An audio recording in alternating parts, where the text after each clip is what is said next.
Hello everyone, welcome back to the podcast. I'm Adrian Lloyd. This is just my stupid opinion. Alrighty, I actually had wanted to branch off from the usual politics right now, just because I had something I've been seeing over the last couple days. It's been a little interesting, and I wanted to talk a little bit about some of the YouTubers out there. And this is because I've noticed that the mainstream media has started attacking YouTubers. Right now they're going after the big ones. But I bring this up because over the last week or so, there have been articles that have been put out about JF Garapi, who is the co-host of Worski Live. There have been articles put out about Andy Worski himself. The one from JF came from the Daily Beast, and Andy Worski uploaded a video yesterday. I'm filming this on the 18th, so he uploaded it on the 17th, in which he was talking about some articles that were made about him in a stream. Since then, I haven't been able to find it. It's possible he took it down for some reason. But then on top of that, Paul Joseph Watson is also another one who just the other day put out a tweet that said that the Daily Beast, whether he spoke to them or not, was going to write they were going to write an article on him. And I thought this was very interesting, because for a long time, when has the media ever cared about YouTubers? The first time I even took notice of when the mainstream media really wanted to even talk to a YouTuber was Sargon of Akkad. He said that he got an interview with BBC, and that ended up falling through. They ended up, he said he wanted to record it, and then about a day before, that ended up falling through. But more of that was why? Why all of a sudden has these articles, has these big news sources started attacking all these YouTubers? I think it's because the mainstream media for a long time has put off the power of the alternative media, has put off the power that people hold online, on platforms such as this. And because of that, they've been losing for a while, but they didn't want to admit that it was YouTube or any of these alternative sources that have been beating them. But now they can't deny it anymore. YouTube is the go-to for alternative media, and because nobody wants to trust any of the cable news channels anymore. Why would you, with all of the fake stories that we hear coming out of it? All of the spins, all of the bias, all of the propaganda many times. So now they're focusing in on the ones with the most influence. It seems that with Paul Joseph Watson, he has a very large influence, as does InfoWars. Alex Jones' channel is about 2 million. I think Paul Joseph Watson, I haven't checked recently, but I think he has about 1 million subscribers, or just a little, maybe a little shy. So these are big voices. Andy Worski's show is pretty popular right now, and he's the biggest name in the blood sports. Really, as it's been said many times, everyone's talking about how blood sports is supposed to be an outlet for the alt-right, when in fact, as they've even stated many times, it's internet Jerry Springer. It's drama. It's where people can go and enjoy people yelling and screaming at each other. People already enjoy this on cable news shows. Look at daytime TV. So this is all they're doing. They're putting on a radio show. Love that one, by the way. Just a fucking, yeah. Let me read out a few for you, Andy. At Hasbro News, Andy Worski is plotting to blow up the Hasbro building. At Hasbro News, if you think the pedophiles on your payroll are something, wait until Andy Worski kicks down your door. Hope your kids are hidden. We might have.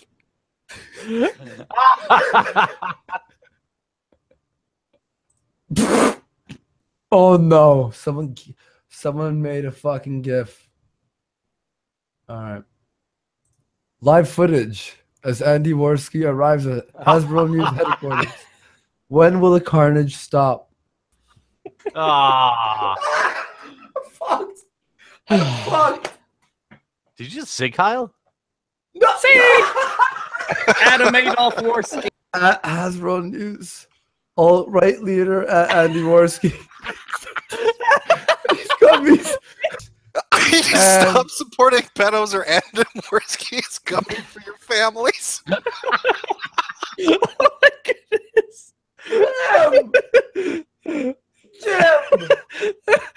Hey, Hasbro News, this man has watched over 10,000 hours of child porn. Jim! But now they've really turned their focus on these people. And I think they're going to start punching down even more. They started off with these names because they're some of the biggest names in the industry. I mean, Andy Worski has just a little under 300,000 subscribers, and his show does pretty well. The Morning Kumite does pretty well. I don't think anything's been put out from them. But the reason that they're getting attacked by the Daily Beast and others like this, why these articles are getting put out, is because it's journalistic hitmen. This is what they're doing. They're trying to bring these people down, destroy their credibility. Because let's take the example of the article about Jean-Francois Galliope, JF. I'm just going to call him JF because I don't know if I'm pronouncing his last name properly. It's weird. Anyway, so JF, when they wrote this article about him, this is information they put out was already available. He had been challenged on the Andy Worski stream before about many of these situations, and he countered every single one. It was probably about a month, maybe at most 2 months ago on the stream, and it was when Johnny Fox jumps into the stream for about an hour, and he challenges JF on all these same things that the Daily Beast brought up, which has to do with his relationship with an autistic woman, as well as I believe some of his relationships with some of his ex-girlfriends and how he wanted to have children and a family. And essentially, you could tell that this was just trying to be a hit piece when they said that he had a pregnancy plot. That JF had a pregnancy plot. Which means what? He wants to have kids someday? So he's like the majority of people out there? Because they're making it sound like he had some plot to impregnate these women, when this is not the case at all, as he's addressed many times. He spoke to them about this. He had conversations about how he wants to get married, how he wants to have babies someday, and then if they want to stay together, that's what they have to aspire to as well. And it makes sense. You want to be on the same page. If these women have no interest in that sort of life, then why would he stay with them? But they're passing it off as a pregnancy plot. Ooh, so fucking scary. And then when it came to Andy Worski's, I only heard a little bit of it when he was live. I was actually at a party last night, so I didn't get a chance to really listen to too much of it. But there have been a few articles that have been written about him, and I'm pretty sure they were just saying the standard, that it's a outlet for the alt-right and that he's alt-right.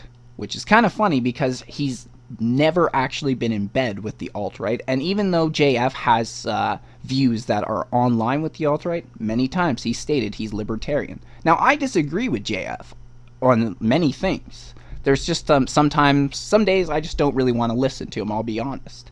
But this is complete propaganda that they're putting out against him. They're not attacking his ideas, they're attacking the man.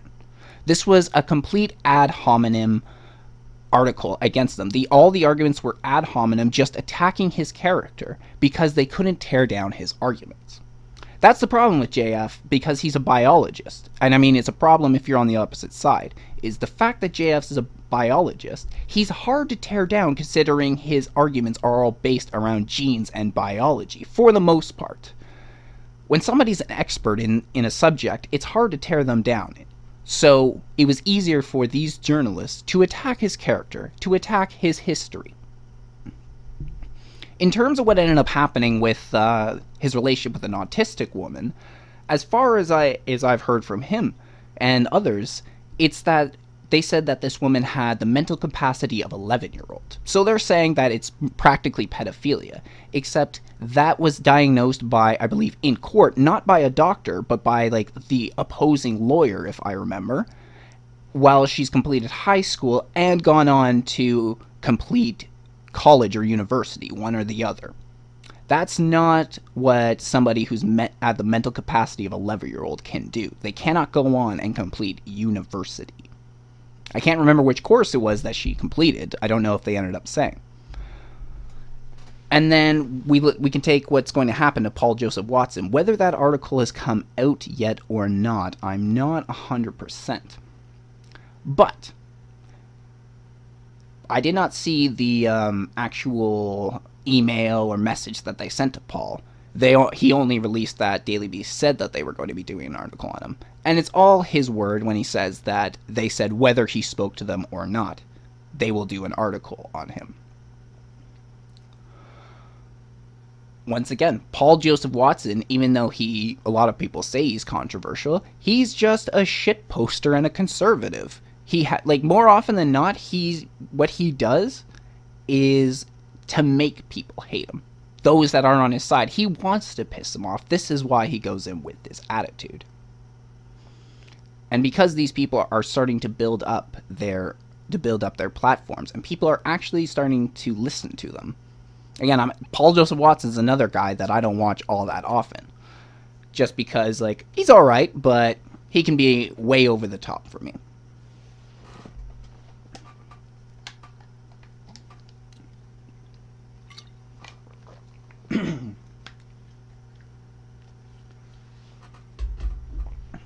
Now, this is important also for what's going on in Canada politically. What's going on with these attacks from the mainstream media is also, I find a little funny that it also seems to start to be about on par when the Canadian government is starting to say that they're going to be, they might start regulating sites like Facebook and other online platforms. Now, it's probably just coincidence, considering this is American media writing the articles and Canadian government. It's just a coincidence, I'm pretty sure. But the point is that while the mainstream media have now turned on these YouTubers, at the same time, the Canadian government is putting restrictions in place to limit the ways that we can interact with each other, what we can say, what is considered acceptable and not. This needs to be firmly opposed right now by everybody. And one good reason for this is because of the state of Great Britain right now. Because their hate speech laws have been put in place, and it's actually starting to affect the public. They were told the same thing that we're being told now. This will only affect the extreme cases. Most people don't have to worry, blah, blah, blah, blah, blah. But then we hear some stories, such as the one guy who the police tracked him down and arrested him because he said what would be, I guess they considered it, Islamophobic against the Muslim grooming gangs in the UK. That's been a big problem for the UK over the last couple years now. There was a report that came out not long ago that was showing how this situation has been worse than they think. They believe that over the last year or something. I think they said over the last year. It was a few days ago I read the article, so I might be a little wrong. But they say over 1,000 girls, both overage and underage, have been kidnapped, raped, and some of them have been murdered by these grooming gangs in the UK. And instead of focusing on these gangs, the UK police have now decided to go after people saying mean things online. Should we expect anything different here? No. Especially not when our Prime Minister and our government is so in bed with Islamization. They're not even quiet about it. I believe we're starting to see these here too, because I do know that there was a report that was put out by the Toronto police that said sexual assaults in Toronto are up by 38% from the last year. That there were 333 in 2017, 363 in 2016, and 364 in 2018. So already in 2018, we've passed these numbers. We're only a quarter away through the year or so, but they're saying that these numbers are already on the rise. That's ridiculous. And do you hear about it? No, of course you don't. Why would they want to tell you something like that?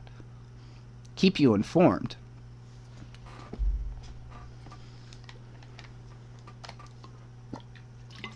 And if I'm not mistaken, I'll just need 1 second to look it up just to be sure. But if I remember correctly, I heard that the UK police were actually actively trying to cover up these grooming gangs from the public eye. Both the media and the police were working together. Give me 1 second. I'm looking it up now. Now, I cannot find anything right now for these recent attacks, these recent grooming gangs that have happened, but this has been a problem, I guess, longer than I had believed. Because I'm finding some articles going back to 2014 right now. And it's talking about the Why did British police ignore Pakistani gangs abusing 1,400 Rotterdam children? Political correctness. Oh geez, once again, victims of political correctness. And we also have this other one from CBN News. Easy Meat, Britain Muslim rape gang cover-up from the 29th of October 2016. So this is apparently not a new thing to be going on in British police. And I'm sure if anybody from the UK is watching, they would probably tell me, yeah, obviously. Sorry, I didn't know that. But then at the same time, there's an article that came out very recently from the 23rd of February 2018 from The Guardian that says, police appeared to punish victims of Newcastle grooming gangs. Reviews find. Reports into work of Operation Sanctuary find 700 girls and women were victims of gangs. So the UK is not doing their job because of political correctness. This is a problem with the hate speech laws. Because now, and with political correctness gone run amok and cultural Marxism run amok in that society, they can't show that Muslims are raping their women because they're worried that people are going to lash back at them, that this is going to look bad on them. We had something, like, it wasn't nearly as bad a controversy as this, but in Canada, just a couple weeks ago, when the Sikh community was all up in arms that the Conservative Party of Canada was going to put a motion forward condemning the Khalistani movement, the separatist movement from India. And then many jumped on this saying, whoa, you can't do that. You're condemning all Sikhs. How dare you condemn all Sikhs? And what did the Conservatives do? They backed down. They had no spine. And this is why everybody out there says, what do conservatives conserve? Those who aren't conservative, but on the right, many of them say, what do conservatives conserve? And that question is starting to become more relevant with my party. Sorry, with my country and the parties involved. The Conservative Party is backing down off their principle. They are not conserving anything. Now, it's kind of hard when you have a majority government, but my point is even when they're going to have power, it doesn't seem like they're going to push some of these conservative values that they want to try and make things, to even things out. They don't even want to push anything to do with abortion, which I know is a contentious issue in Canada, but you got to put a limit somewhere. You can't just make it legal at all stages. We're not getting into that right now, though.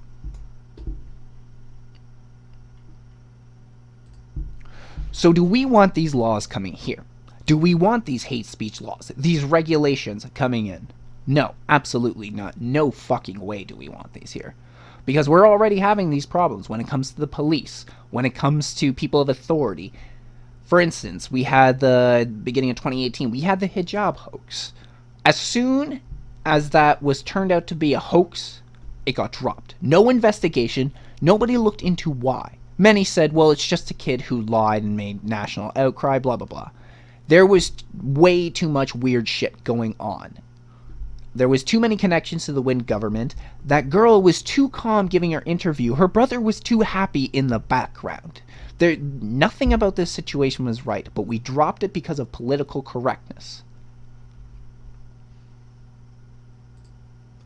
And now,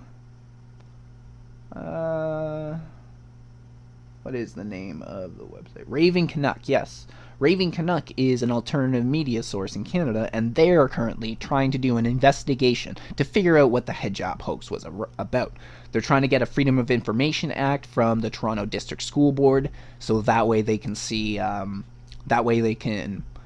what was really went on behind closed doors. And we'll see if they manage to pull that off. We'll see if they find anything. My guess, they will.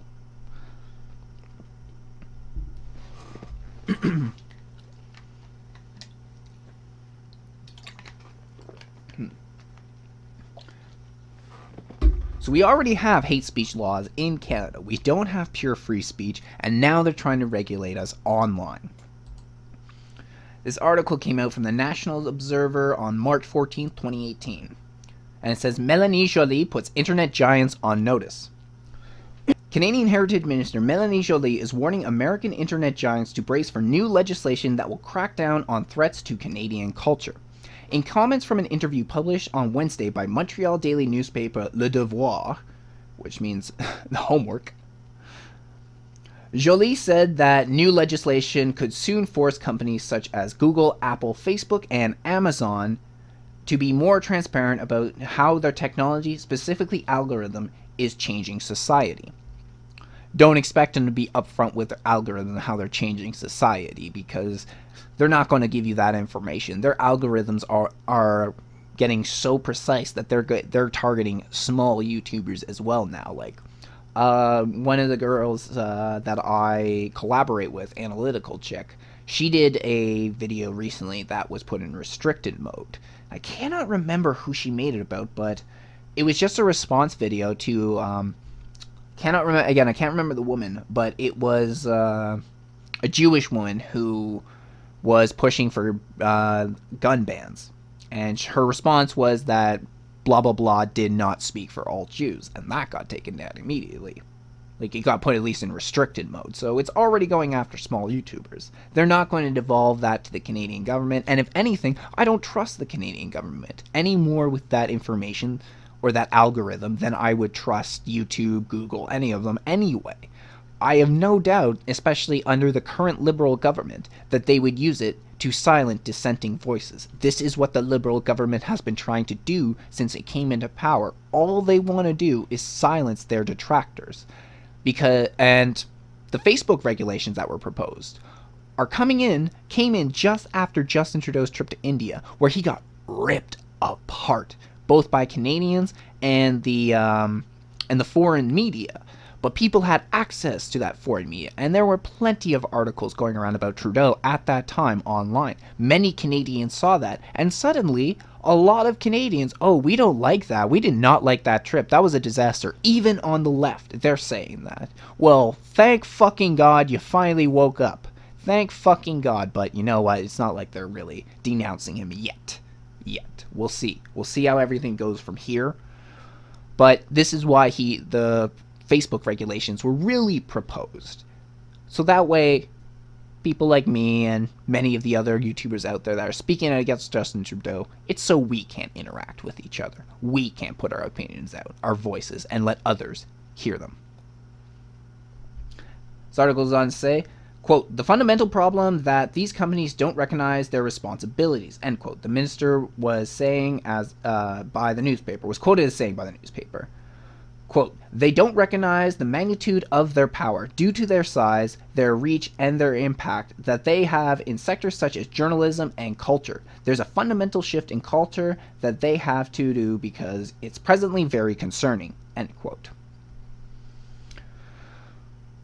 Yes, they are well aware of the impact that they have, which is why they are actively pushing to silence conservative voices, for instance, because there's many people who have trouble on YouTube as a platform, and they'll say it's against their rules and regulations. That's why their videos are either taken down, they get their community guideline strikes, or put in restricted mode so a lot of people can't see them. For instance, restricted mode means nobody under the age of 18 can see them, and a lot of videos that get put into this restricted mode by YouTubers, it's nothing that anybody over the age of 13 couldn't see anyway. It's not like they have foul language. They're not talking about really controversial topics. A lot of times, even some alternative media are reporting the news. They'll get put in restrictive mode, or they'll have a strike, or get taken down.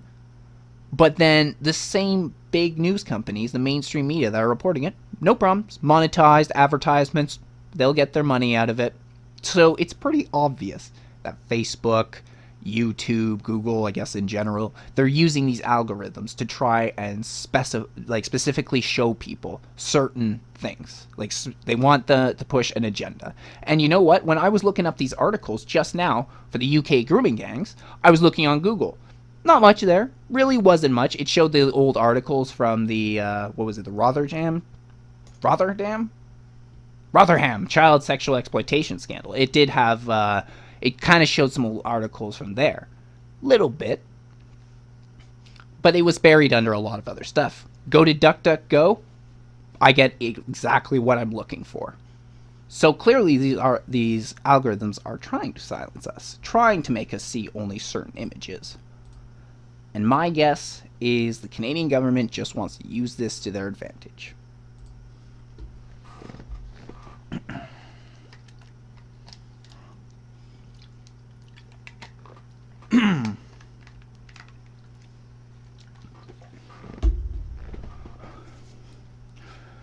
So, we have no reason to trust our liberal government, our ministers, anybody in charge right now. I think anybody who does trust their government, especially right now, is kind of a dumbass.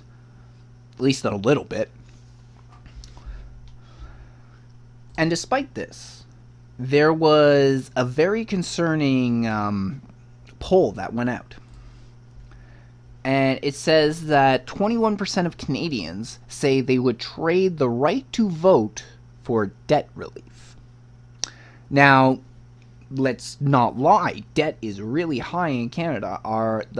The individual's household debt, the household debt right now is one of the worst in the world right now, in the developed world. So people are really feeling the pressure. This is due to Justin Trudeau's policy. This is due to the extra taxing. This is due to the carbon tax. In Ontario, this is due to Kathleen Wynne, and in many provinces around Canada that are under Liberal rule, they're feeling the pinch because of the Liberals.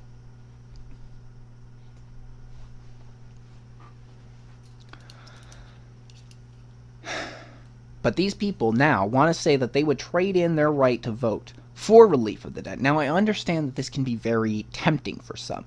That people, when you're that buried in debt, sometimes you just want relief, and they'd understand and be like, here, take my debt, and I won't be able to vote anymore. It seems like it's a good idea at the time. But this is concerning considering the type of government we have right now. Considering that we have a very authoritarian Liberal Party, a very authoritarian one. And they want to push every single left-wing platform, every left-wing political ideology that they can. Maybe that's not the proper words for it. But anyway, people now are saying that they want to give up their right to vote. This would be the worst time to give up your right to vote. I know Canada's very left-leaning. I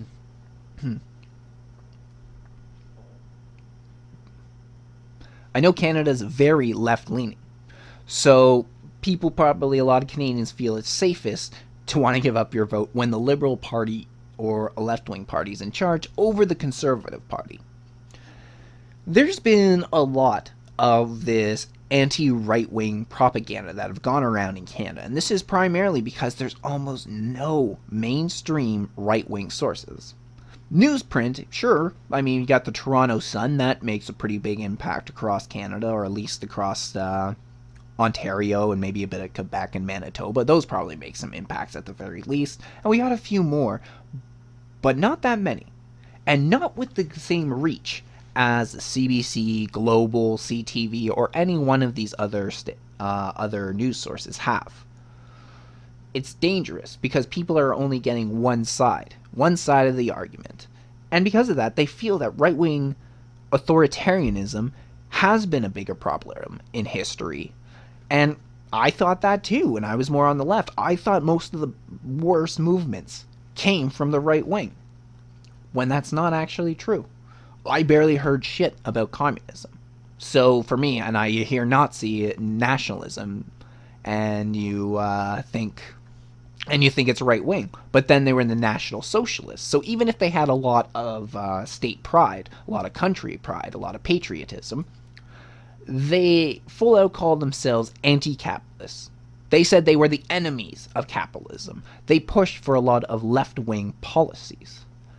So it is wrong to say that the Nazis were a far right-wing ideology, even if they held some right-wing beliefs. Most of their political leanings were left-wing leanings. And do we even need to get into communism? Easily one of the biggest killers, if not the biggest killer, of people in the 20th century. But people are worried that Stephen Harper was going to lead us down into a dictatorship. Or they're worried that that's what Andrew Scheer's going to do. I'm sure a lot of the left-leaning voters in Ontario right now are scared shitless that that's what Doug Ford is trying to do, when it's the complete opposite. When the Liberal Party, Kathleen Wynne, Justin Trudeau, they've come in with this image, presenting this image that they're trying to help the people, make their people's lives easier, when all they've done is centralize the money, centralize the dependency on the government. And now that somebody like Doug Ford comes in, or maybe if we think more in Alberta, I think it's Jason Kenney who's making a lot of impact over there for the Conservatives, they're just going to tell them that, well, these people just want to make cuts. They want to destroy your life. They want to give money to the one rich 1%. And it sounds like that's what they're going to do. You say, well, they're just going to make a bunch of cuts, public transportation, you know, benefits from the government, you know, they're just going to make your life harder. What is going to happen? Sure, there's probably going to be cuts in some areas we're not all going to like. But all in all, their goal is to go and figure out where the useless spending is, where we're wasting a shit ton of money. And believe me, we're wasting a shit ton of money under the Liberals and any NDP governments in Canada right now. We're wasting a shit ton of money. They're going to go in, figure out where all this useless money is getting put in, and that's where they're making their cuts first. That's where they're focusing their attention first.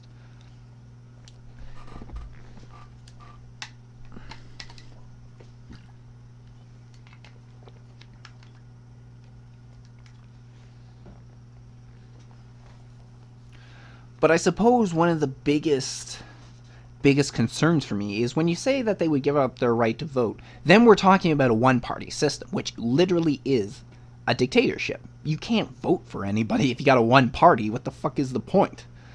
So that's what they're actually, maybe wittingly or unwittingly, are moving towards. These Canadians that say, the 21% that say they would give up the right to vote for debt relief.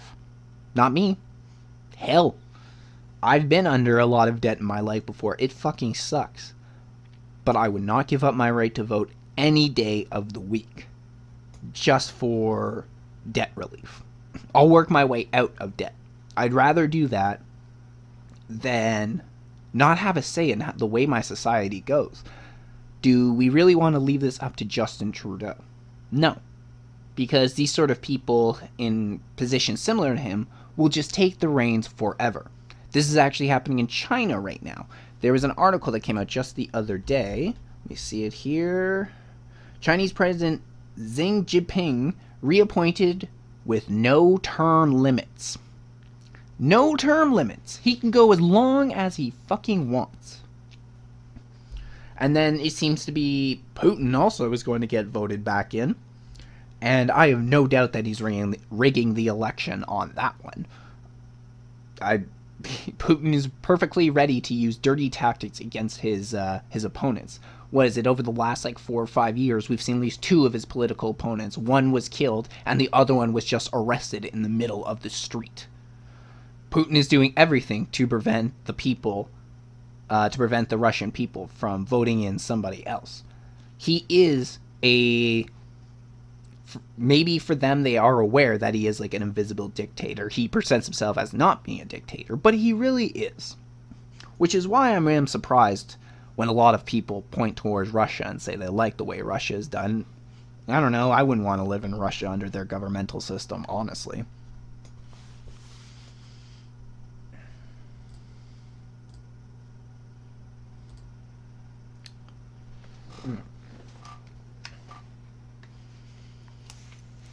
No more water. Oh well.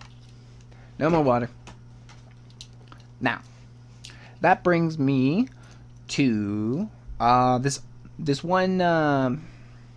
It was this one video I saw on CBC's news, CBC's YouTube channel. I came across this video, so I watched it, and it was kind of horseshit. And then I noticed something that I'll point out after we watch it together. Let's take a look at the video.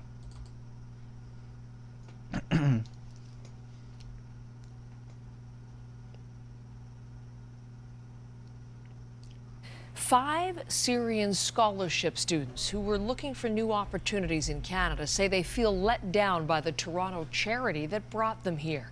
The Daughters for Life Foundation sponsors young women from the Middle East to study in Canada. But as Trevor Dunn tells us, the students aren't entirely happy with their experience. Well, the first of these students arrived to Toronto in February of last year. There was a warm welcome at Pearson Airport, and the students said they had high hopes. The plan was for them to complete a 9-month ESL program and hopefully get accepted to Canadian universities afterwards. But 13 months later, and only one of the students is at university, 5 of them have applied for refugee protection. 3 of those students tell us that the scholarship was not what they expected. All 3 say they had to work under the table to make ends meet, and they struggled to pay for basics like hygiene products and transportation. I need to pay my visa, I need to pay the application. Even I was thinking about university, my application for university, TTC, many things, and I had nothing.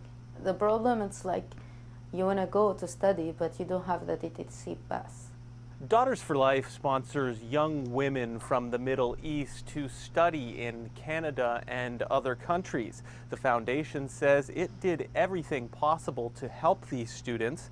There is a contract, and it says that the scholarship covers flights, tuition, housing, and meals, but not spending money. We welcomed them at the airport. They were hosted in my home. We supported them in every possible way, and it's important even when we explain to them that their own personal expenses should be covered by them. Now, as for getting into university, Daughters for Life says that these students who have applied for refugee protection didn't meet the language requirement to go to a Canadian school. As for the one student who is in university, well, the foundation says she's the only one who passed the English exam. Trevor Dunn, Okay. CBC News, Toronto. So they're starting off presenting this sob story about how it's like we're bringing them in, they're coming in doing scholarships. Scholarships, wow, you must be good students. Bringing them in, and we're going to send them to university. Then, like, most of them, one is going to university and the rest will drop out trying to apply for refugee status. These are freaking scholarship students and they want goddamn refugee status? First of all, fuck you. But then they're presenting as if, oh, it's so unfair. How the Canadian government just did not provide for us. You know, we were left on our own. Tuition was covered, flights were covered, meals were covered, housing was covered. All you had to do was pay for your own shit. And they couldn't even do that. They could not even do that for themselves. And they're trying to present it like this man here is so terrible, treated them so terribly, as did the Canadian people. All they wanted to do was get paid for. That's all they wanted to do. And they couldn't even meet the requirements. They brought these students in and they couldn't even meet the requirements to go to university. What sort of horseshit is this? Like, let's go back and listen to that part again. There we go. Here we go. Daughters for Life sponsors young women from the Middle East to study in Canada and other countries. The foundation says it did everything possible to help these students. There is a contract, and it says that the scholarship covers flights, tuition, housing. It's a contract, he says. A contract. So they're providing 95 at least to 98% of their covering with their money, giving them all that so that way they can make it out. And these students can't even get a part-time job to pay for their own themselves, because at the beginning they're saying they can't even pay for hygiene products. That's their own personal shit they gotta buy. Go out and buy a bar of soap, you disgusting person. It's not expensive. All you got to do is find a part-time job and you would be fine. Twice a week, part-time work, and they would have all the money they need to survive. Because I got to say, if my housing was covered, if my tuition was covered, if my meals were covered, and I'm sure there's one or two other things I'm forgetting, I could work on weekends and be fine. I don't need that much. It's not much to ask. So why are we bringing in these students?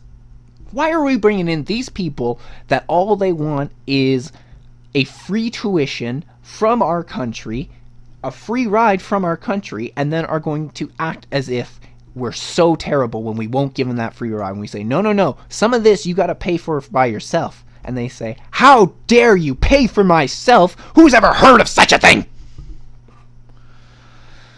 Jesus Christ. This reminds me of, in 2015, we brought in the Syrian refugees, right? So they came in, and Canadian government provided for them, gave them housing, and gave them welfare. Lots to live on. But a year later, we're hearing of some of these refugees are going back to Syria and saying, so unfair, we were not taken care of. And the problem is because they came in, most of our apartments are made for, and housing is made for modern families in Canada, which means we're talking 4, maybe 5 people in the average household in Canada or so, between kids and parents. But then they're coming in with 5 or 6 kids, and then they're saying, well, furniture wasn't good quality. It was probably fucking IKEA shit, because we're not going to give you $2,000 couches and fucking $500 chairs for you to fucking live on. We're going to buy you some cheap stuff to get you started off, and then you're supposed to take care of yourself from there. This is what they were supposed to do. But then they headed back to a war zone. They said that their time in Canada was so bad, we're going to go back to this fucking war zone we came from. You know what? Good riddance. Good riddance. Those are not the people we need in Canada. They came in, had no respect for our culture, for our money, or any of that, or any gratitude for what we did. And they said, nope, screw you guys, fuck you guys, we're going home. Good riddance. But anyway, what I wanted to point out too was that, actually, let's quickly finish, because I just want to once again hear that gentleman who opened his home to these students. I want to hear him say again about how badly they treated him. We welcomed them at the airport. They were hosted in my home. We supported them in every possible way, and it's important even when we explain to them that their own personal expenses should be covered by them. Now, as for getting... Like, seriously, you don't... If you're, like, in that situation, you don't require much. They have provided everything else. I mean, even that one woman they were interviewing, the Muslim woman, in the background, she's got pots and pans and all that. That was provided. It's not like she had to go out and buy her own pots and pans. They gave her everything. When I moved into my apartment, I moved in with a roommate for a year, one of my buddies, and then me and my wife, who was my girlfriend at the time, we moved in together.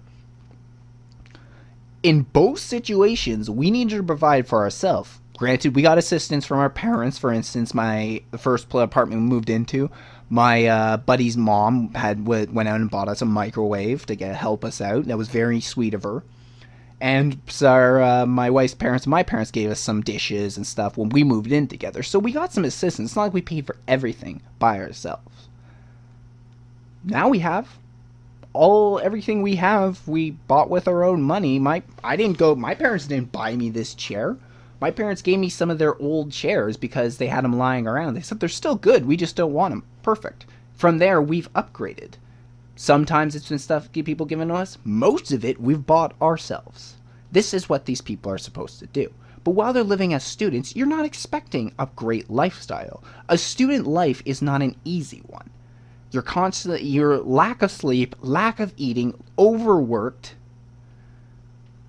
So they should not expect an easy ride, even though that's exactly what these people were expecting. It is a huge fuck you to our culture to do that. To us. It's our tax money that was being covered by them, and if it wasn't our tax money covering these students particularly, it was the funding from this organization and this man that was keeping them alive, keeping them fed, keeping them going to school. And they pretty much said, fuck you, buddy. Wow. So anyway, the one thing that I also wanted to point out is I said that I noticed something at the end of that video when I watched it the first time. And what that was, it wasn't actually anything in the video. After I watched it and I saw what it was all about, what they were saying, You know, I was like, well, fuck off. Like, come on, it's bullshit. So I went down to the comment section to leave a comment. Well, la-di-fucking-da, the comments were disabled. What a goddamn coincidence. And when I looked at the other videos around that time, the one that came just before it, the one that came after it, and a couple others around that same time within a few days, every single one had comment sections enabled. But this particular one, this particular video, they had disabled the comments. Whether that was open from the beginning, whether they originally left the comment open, I'm not sure.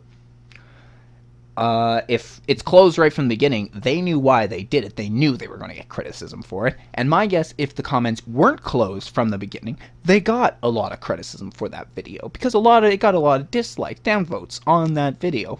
For obvious reasons. People aren't happy when other people come into our country and then show such disrespect. Especially when it's something so minute as them just requiring to get a part-time job. If they're coming into the country to study, then they're obviously going to, like, they must have at least a working visa with them.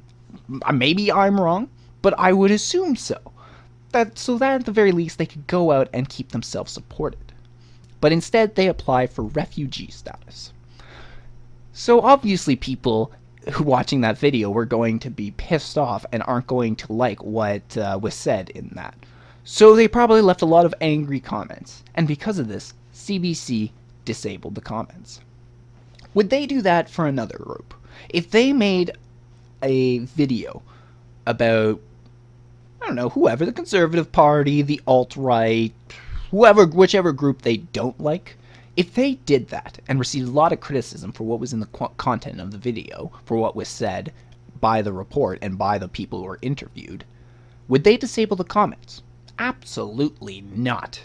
No, they would not. They would allow those comments to go because it would be criticism of the conservative government or that whatever group, the Conservative Party or whatever group that they don't like. But because they're very defensive of Islam and immigrants and that, they took it down because they knew that people would then maybe be spreading information or saying things that would change people's mind. Just another way that the media tries to force you to think some way. They see this and you might be a little critical, but you can't hear what other people are saying about it. You can't communicate with the other people who may think the same way as you or might tell you something that you didn't know. Break you out of your bubble, your echo chamber. Just maybe. But no, we can't have any of that. We cannot have any of that. So we look at these sort of things. The way the mainstream media will either censor something or not portray the whole story, the way our government tries to manipulate us or tries to regulate the criticisms against it.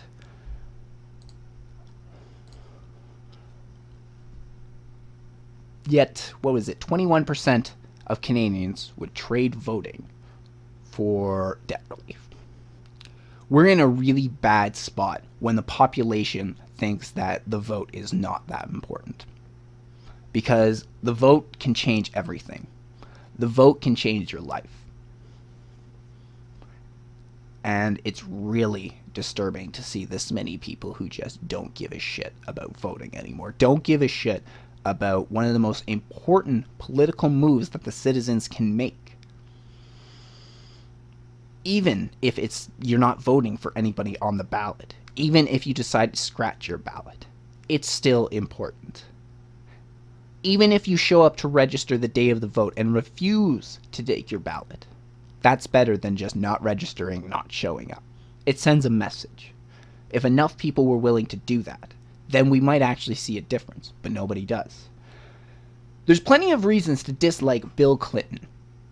But he had a good quote, and I'm pretty sure this was Bill Clinton who said this. He says, Americans will go across the world to fight for democracy, but they won't go across the street to vote.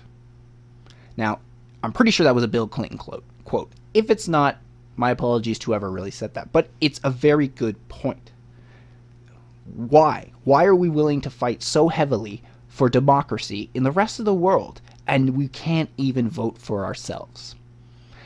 It's It's just trying to change the world before we have our own countries in order, before we have our own citizens well off. There was a time when America's citizens were well off and well being taken care of. That time is gone.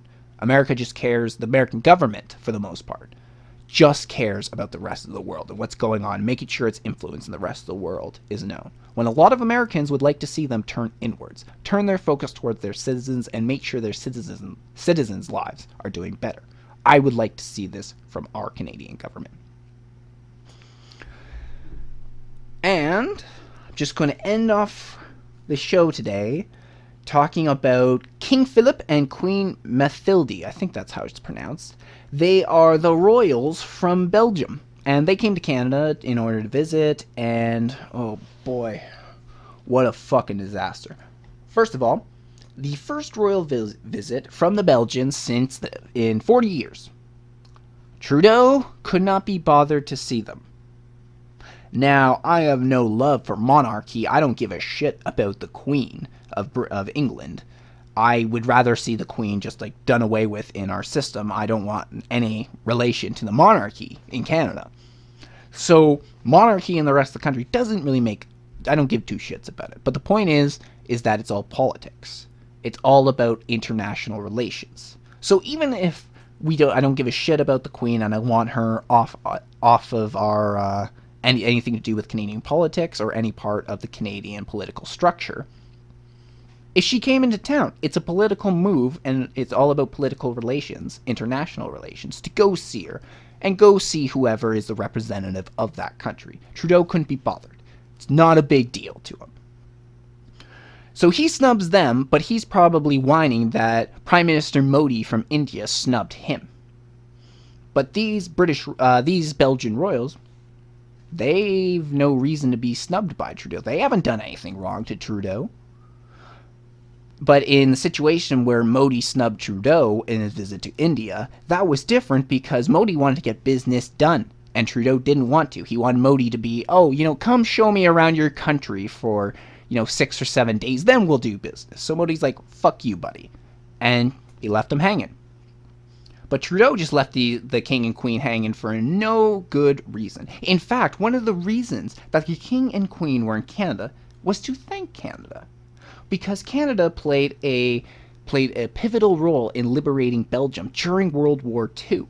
So that was part of the reason they were coming was to once again, decades later, say, thank you, Canada, for helping Belgium be free of Nazi rule. And Trudeau can't even be bothered to see them. They were met by other members of politics, both liberal and conservative. But what disrespect. They're coming over to say thank you to Canada, and Trudeau can't even be bothered to show up. And then, as if to make matters worse, they went to go visit a tree that had been planted by Queen Fabiola decades ago, when she was on her visit to Canada. I think it was back in the 40s or maybe 50s, when she planted this tree. So they wanted to go see the tree. So what did the people do? Some people put they wanted to put a Belgian flag and Canada flag in there. Very nice, Belgium, Canada, we're allies, we're friends. Very nice. It was a German flag. They put a fucking German flag up instead of the Belgian one because they're similar colors and similar design, but not quite. As we can see, I'm about to post both flags, and we can see that they're similar, but there's a difference. And probably the biggest difference was everything that Belgians suffered underneath Germany way back in the 40s. I'm sure they're not too fucking impressed that a German flag was in place of their Belgian flag. And it shows, how much does Canada know about Belgium? They don't even know what our fucking flag is. Our liberal government is just an international fucking disaster. It doesn't matter. International relations, disaster. International trade, disaster. Holy shit. What the fuck are we supposed to do? They make Canada look so fucking bad. They make us look so bad on the political stage, and countries are trying to hang in there and say, it's not Canadians, it's just these dumbasses in charge, but how soon till they just give up and say, oh, god damn it, Canada. our Liberal Party is turning us into the international joke because they want to push agendas and policies that nobody else in the world wants. They just want to virtue signal everyone else to say, look how great we are as Canadians. That's what they want to do. That's what the Liberal Party really wants to do. And then that way they can virtue signal back to Canadian voters and say, look how great we are. I'm getting fucking sick and tired of it. I am goddamn tired of being an international embarrassment. I love my country. I love it a lot. I want her to succeed.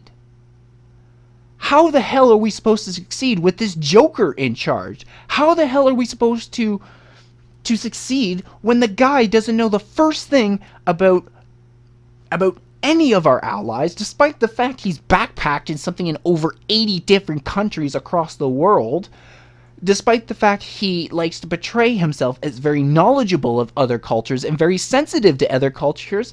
This guy is a goddamn joke.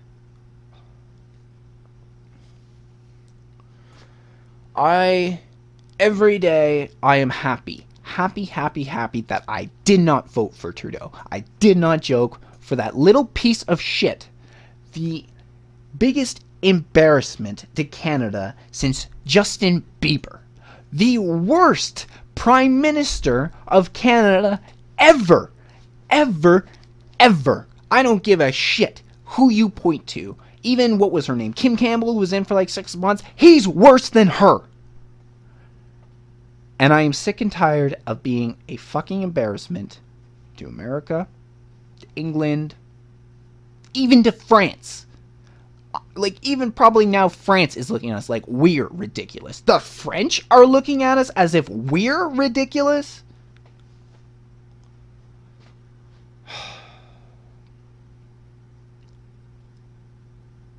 There's just... You know, there's one thing that Trudeau did do that he said he was going to do. Or at least that he said. He said there's no such thing as a Canadian identity. That Canada is the first post-national society. Oh, he did that all right. Oh, damn right, he tore down our Canadian identity. He tore down our Canadian values. And he left us citizens with nothing. And then he panders to everybody else. Everyone else in the world. And he can give two shits about us. In fact, the only thing we're good for is our fucking money. He just wants his hands on our money. That's the only thing Canadians are good for. It's the only thing that citizens are good for. At least in Trudeau's mind. Thank you for joining me on the podcast today. I'm Adrian Lloyd. This is just my stupid opinion. I'll see you all soon.